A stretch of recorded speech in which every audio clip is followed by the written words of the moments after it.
Hello. Today I'd like to talk to you about playing against the Bogo-Indian.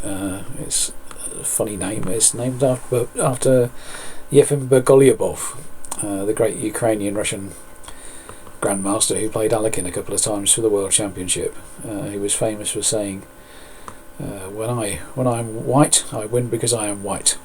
And when I am black, I win because I am Yefim Bogolyubov. And that's the sort of attitude I like at the chessboard. Anyhow, he came up with this way of playing as black. Instead of going for the Queen's Indian, he plays what is hopefully an annoying check. After knight to c3, white's playing the Nimzo Indian, which presumably they didn't want to play if they're going to play knight f3 early on. And otherwise, if they're not going to do that, they're going to have to put something on d2, which is not a good square for anything really. Bishop d2, and we might get so then white's blocking the defence of the d pawn and getting in the way of the queen and the knight and all sorts. If there's a knight to d2, you're blocking in the bishop, and that's not a great square for the knight. And so it's supposed to be an annoying check. The feeling I get is that there still isn't a totally trusted defence. It's a bit of a specialist option for some players. I mean, perfectly reasonable to play, but I'm hoping that you should be able to get an advantage against it. The popular lines all begin with bishop to d2, so that's good a reason as any for playing knight on b to d2. White's plan, I think, is just to pick up the two bishops or get a better centre, or both. There are three moves here that black can play: either pawn to b3, pawn castles instead of that, or a move like d5. Those seem to be the three most common replies by black to the this knight bd2 idea. d5 perhaps is the least common of those three,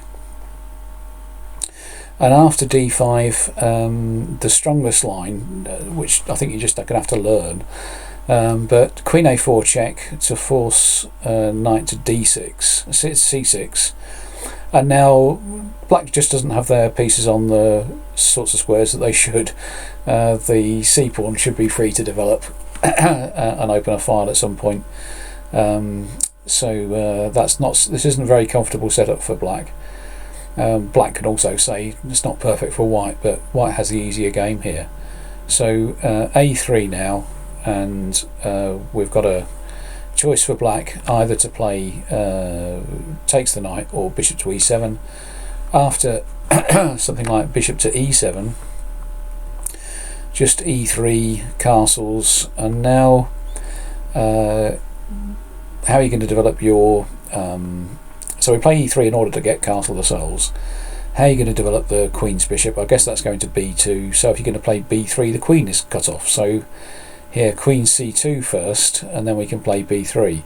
While I was looking at this line, I was interested to see how well b4 did as an idea for white, but the main line is queen to c2, and now a5 to stop b4, b3, bishop b2, bishop to d3, castles, and now well, all sorts of things are possible here, but just castles, rook ac1, rook fe1, and e4, and white's just got the better game. Well, you don't have the two bishops, but black's pieces are not comfortable, and white pieces very much are.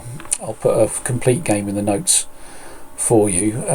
There's a fairly sort of typical win in this position, I think, by Tomic against Nestorovic from 2019, and do have a look at that. So the other move after a3, if black decides to take on d2, then we just recapture, and after knight to e4, well, we like the two bishops, but I don't think we ought to get too hung up about it, otherwise we're going to get well behind in development. So the main line, I think, here now is rook to d1, castles e3, and white's just got a better position. This this knight doesn't belong on c6. This bishop on c8 is still struggling to get into the game, and white's just got an easier game to play. It's not a huge advantage, but you don't always get a huge advantage in the opening. You can't guarantee that. This is just nice to play for white.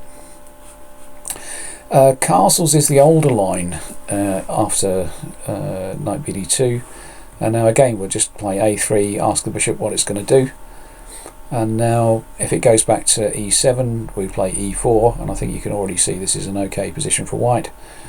e5, knight fd7, bishop d3, and now there's a sharp line which I see no reason to avoid.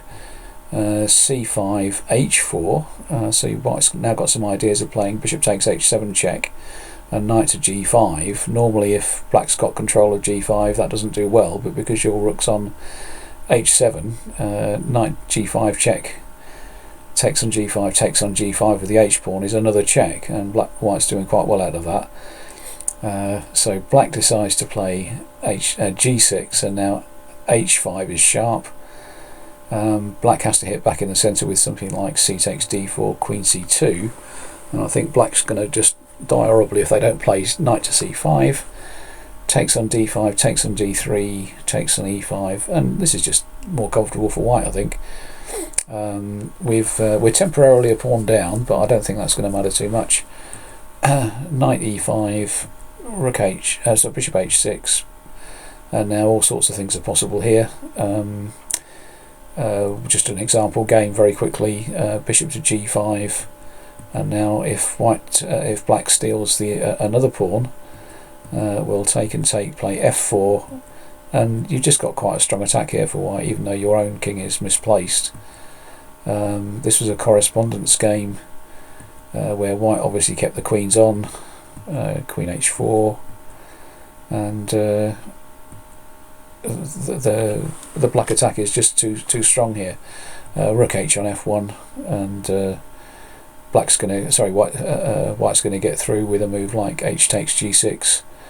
Knight f6 is in the post, and king to g1, having successfully connected the rooks. So it's an email game between a postal game between Kozlov and Cumming. Not all forced, but that's the sort of thing you're going for, and I think you'll do well out of playing in that style. Lastly, the most common move after knight bd2 is to play b6, and now I hope you expect by now to play a3, and now bishop to e7 doesn't make an awful lot of sense, and the most common move here is takes on d2, and I recommend you recapture with the queen. We'll play very, very simple developing moves, and black, I guess, is hoping to bung up the central dark squares and keep their bishop on light squares. So the natural place for us to expand, where we've got more space as white, is on the queen side with b4, and knight to e4 and f5 is the main line.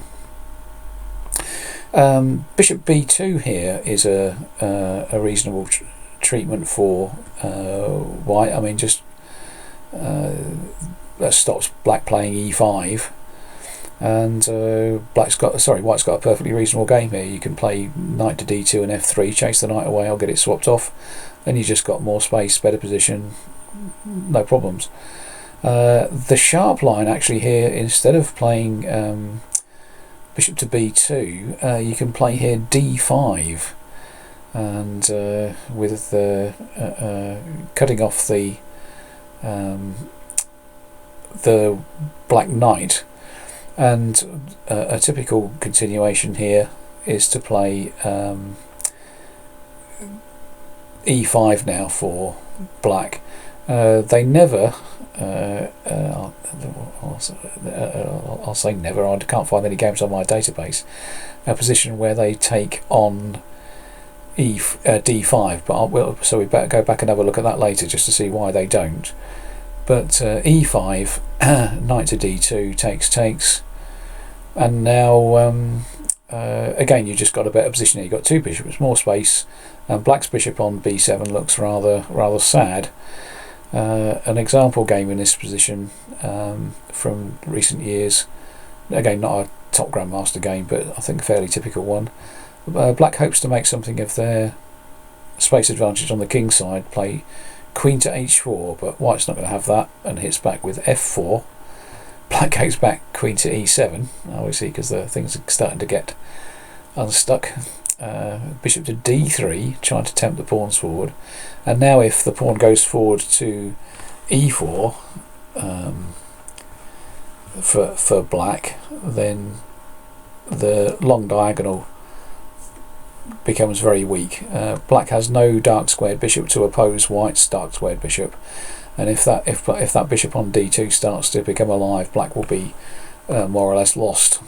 So g6, trying to keep things closed. Rook a1, bishop to c3. Actually, this bishop looks as though that's exactly what's happening. E4, 5 to e4 here would be awful, but so rook a8, bishop to a1, just to make sure it's always protected. Rook e7, queen to b3. We're not going to get through on the king side, so our attention goes to the queen side. Rooks to c1, and now c5 breaks everything open. Takes on c5, takes on c5, takes on c5 with the knight. If we take back with the that was taken back with the pawn. If we take back with the knight, I imagine white's just going to snap that off and take on e5. So let's have a look at that. That's knight takes. I haven't analysed this, but I mean this seems such a natural way to play. And bishop takes b5, and that bishop is worth more than any rook, I would have thought. And after the queen grovels away to well, where can it go? Somewhere spectacular. h6. White's got an unstoppable plan of playing bishop to c4, and now d5 to d6 is going to be hugely powerful. So black didn't want any of that. After taking on c5 once, we then took back with the d pawn, but still hammering away at e5, bishop to b5, and rook fd1. And after queen to f6, actually black just resigned because there's no way to stop white carrying out their plan of hacking on d7 and taking on e5. That's not as powerful in this variation as the one we just saw, but black's completely passive and awful here. And the bishop on the bishop that we won on that we gained early on, the unopposed bishop, is hugely strong. So that's a game between Dzuba and Nukiewicz in Poland in 2018. So not all forced again, but that seemed to be a nice example of how to play against the Bogo-Indian. You're trying to grab the bishop pair, and then once you've got it with a better centre, you should be doing well. I do apologise for all the pings.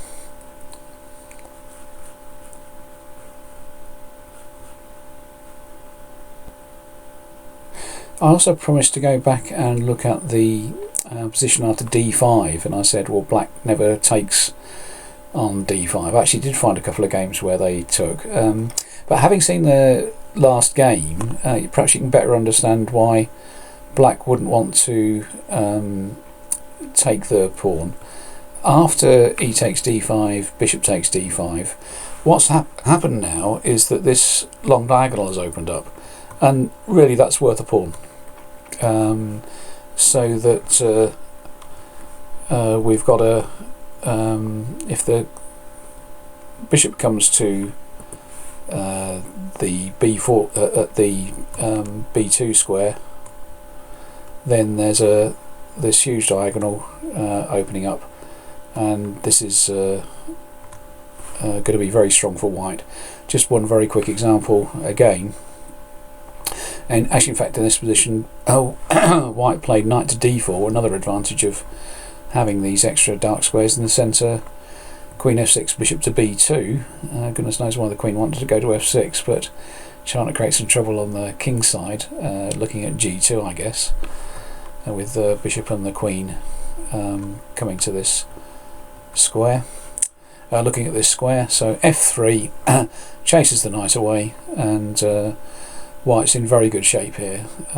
Bishop to d3, knight e5, and now knight takes f5 check. And if the game goes normally, black's just going to get toasted. So we've got things like what has white got here? Knight to e7 check is the immediate threat, and also f4 will pick up a knight. Also the queen on c2 is now protecting the pawn on g2, so there's not much here for white for black to hope for. In this game between Kapetanovic against Ivkov in '84, he actually threw in a piece. No need for that, actually. King to h1, just step out of the way, and knight e7 check is still going to be awful. So the queen came to h5, and now takes on e5. Knight e7 check is still threatened and is going to pick up the bishop, which is a more important piece to capture. Takes on e5, takes, and so white sacrificed here rook for 2 pieces, but has just got a very dominating position. The immediate threat is bishop to e4, and there are other things in the post. So in fact, black decided to give back some of the material. So in this position, black still succeeded in giving up a piece, although they do have the odd pawn here and there for it. So king to h1, and now there's a g6 by black. Rook to f1, queen to g5, queen takes c7. Clearly the bishop can't be taken because of the pin on the g file, and now rook e8 takes on g6, so the queen's coming to g7, queen e7, queen c4 check, and white's going to go rook ahead. So I do apologise for making a mess of the to Mr. Kapetanovic, but a nice game there. A little point I should have pointed out on the way, that after king h1, black really doesn't have a successful perpetual check here with queen to f3 because of queen to g2, and now if black picks up the bishop on f5, then the rook on a8 is dropping. So that explains why after d5 that's a good positional pawn sacrifice to open up the dark squares, and it's far too dangerous, it seems, for black to grab this position, to grab that pawn at all. White's got a huge plus score, something like 80% in those positions, and I think you can play that with a lot of confidence. So that's white against the Bogo.